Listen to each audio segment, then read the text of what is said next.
Hello, welcome to AKS IAS. As part of our modern history important events discussion, ఈ రోజు Anglo Mysore wars గురించి discuss చేసుకోవడం జరుగుతుంది. కంప్లీట్గా క్విక్ రివిజన్ మెథడ్లో అసలు ఎగ్జామినేషన్ పాయింట్ ఆఫ్ లో ఏ విధంగా చదివితే మనకి యూస్ఫుల్ అవుతుంది అదే విధంగా మనం ఇక్కడ డిస్కస్ చేసుకుంటాం. ఆంగ్లో మైసూర్ వార్స్ అంటే బ్రిటిషర్స్ లేదా బ్రిటిష్ ఈస్ట్ ఇండియా కంపెనీ అనేటువంటిది మైసూర్ని పరిపాలిస్తున్నటువంటి హైదర్ అలీ అండ్ ఆయన సన్ టిప్పు సుల్తాన్తో జరిగినటువంటి యుద్ధాన్ని మనం ఆంగ్లో మైసూర్ వార్స్గా ఇక్కడ పరిగణించడం జరుగుతుంది. వార్ అంటే డిఫరెంట్ లొకేషన్స్లో ఒకే ఇద్దరు శత్రువుల మధ్య జరిగితే దాన్ని వార్ అంటాం. ఇద్దరు శత్రువుల మధ్య గొడవ అనేది ఒకే ప్రదేశంలో జరిగినట్టయితే అంటే ఒకే లొకేషన్లో జరిగినట్టయితే దాన్ని బ్యాటిల్ అని పిలవడం జరుగుతుంది.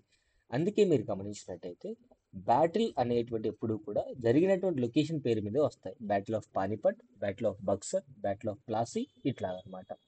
Now let's get in to Anglo Mysore wars. So టోటల్గా 4 ఆంగ్లో మైసూర్ వార్స్ అనేటువంటి జరిగాయి.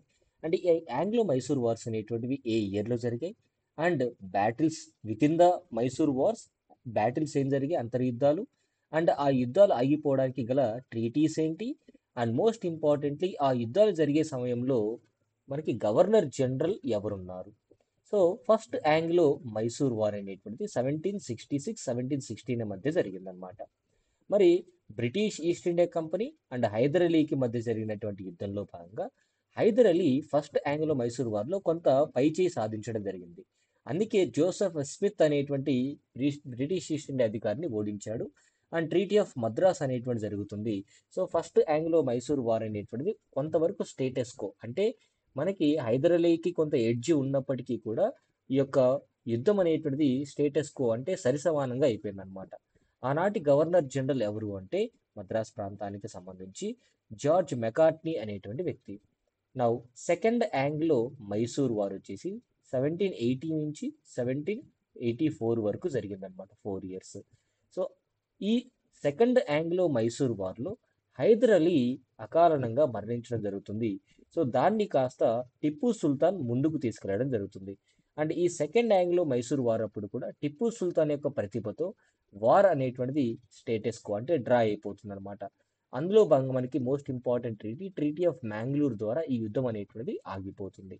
ఆ సమయంలో గవర్నర్ జనరల్ ఆఫ్ బెంగాల్ ఎవరు అంటే వారెన్ హేస్టింగ్స్. మీకు గుర్తుండే ఉండాలి, 1773 రెగ్యులేటింగ్ యాక్ట్ ద్వారా ఎప్పుడైతే భారతదేశం ఇంట్రొడ్యూస్ చేశారో గవర్నర్ ఆఫ్ బెంగాల్ని కాస్త గవర్నర్ జనరల్ ఆఫ్ బెంగాల్గా మార్చి అప్పుడు యుద్ధాలు అనేటువంటివి గవర్నర్ జనరల్ ఆఫ్ బెంగాల్ యొక్క ఆధీనంలోనే జరగాలి, ట్రీటీస్ అనేటువంటివి గవర్నర్ జనరల్ ఆఫ్ బెంగాల్ యొక్క ఆధీనంలో జరగాలని చెప్పడం జరిగింది. కాబట్టి మనకి వారెన్ హేస్టింగ్స్ అనేటువంటి వ్యక్తి ఆనాటి governor general of Bengal. Third Anglo Mysore war ఇక్కడ మీరు గమనించినట్టయితే 1789 నుంచి 1792 మధ్య జరిగింది. ఈ థర్డ్ ఆంగ్లో మైసూర్ వార్లో టిప్పు సుల్తాన్ ఓటమి పాలవడం జరిగింది and half of the Mysore territories మొత్తము కూడా బ్రిటిష్ ఈస్ట్ ఇండియా కంపెనీ ఆధీనంలోకి తీసుకోవడం జరిగింది. అండ్ ఈయనని ₹1,00,00,000 వరకు రెమ్యూనరేషన్ ఇవ్వాలి, వార్ ఇండెమ్నిటీ అంటాం. అంటే ఈస్ట్ ఇండియా కంపెనీ యుద్ధంలో పార్టిసిపేట్ చేయడం వల్ల వాళ్ళకి హ్యూజ్ ఎకనామిక్ లాస్ వచ్చింది కాబట్టి దానివల్ల దానికి కారణం టిప్పు సుల్తానే అని చెప్పేసి ఆయన్ని డబ్బులు పే చేయమన్నారు. ఒకవేళ పే చేయకపోతే వాళ్ళ యొక్క అంటే టిప్పు సుల్తాన్ ఇద్దరు కొడుకుల్ని హోస్టేజ్గా అంటే బందీలుగా తీసుకెళ్ళిపోవడం జరుగుతుంది. సో ఆ ట్రీటీ వచ్చేసి ట్రీటీ ఆఫ్ శ్రీరంగపట్నం అంటాం. సో ఆ సమయంలో ఉన్నటువంటి గవర్నర్ జనరల్ ఆఫ్ బెంగాల్ ఎవరు అంటే కార్న్ వాలిస్ అనేటువంటి వ్యక్తి, who is considers civil services father అని చెప్తాం. Now fourth Anglo Mysore war వచ్చేసి దీన్ని టిప్పు సుల్తాన్ ఇనిషియేట్ చేస్తాడు. అంటే తన ఇద్దరు కొడుకుల్ని బందీగా తీసుకెళ్లిపోయినటువంటి బ్రిటిషర్స్ చూసి ఈ టిప్పు సుల్తాన్ చాలా అవమానకరంగా ఫీల్ అయ్యి అటు నెపోలియన్కి అండ్ ఆఫ్ఘన్ రూలర్స్కి లెటర్ రాయడం జరిగింది. కాకపోతే వాళ్ళిద్దరూ కూడా రాలేకపోయారు.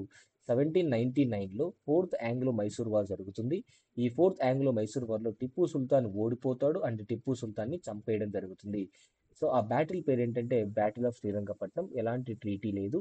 అండ్ వెల్లస్లీ అదే సమయానికి మనకి సబ్సిడరీ అలయన్స్ అనేటువంటి తీసుకురావడం జరుగుతుంది.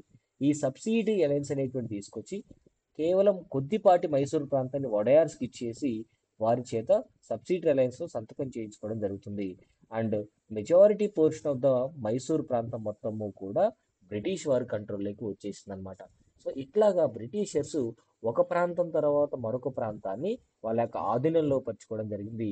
దీన్నే మనం మోడర్న్ హిస్టరీలో బ్రిటిష్ కాంక్వెస్ట్ ఆఫ్ ఇండియా అనేటువంటి చాప్టర్లో కూడా చదువుకుంటాం. So for more updates please do like and subscribe. Thank you.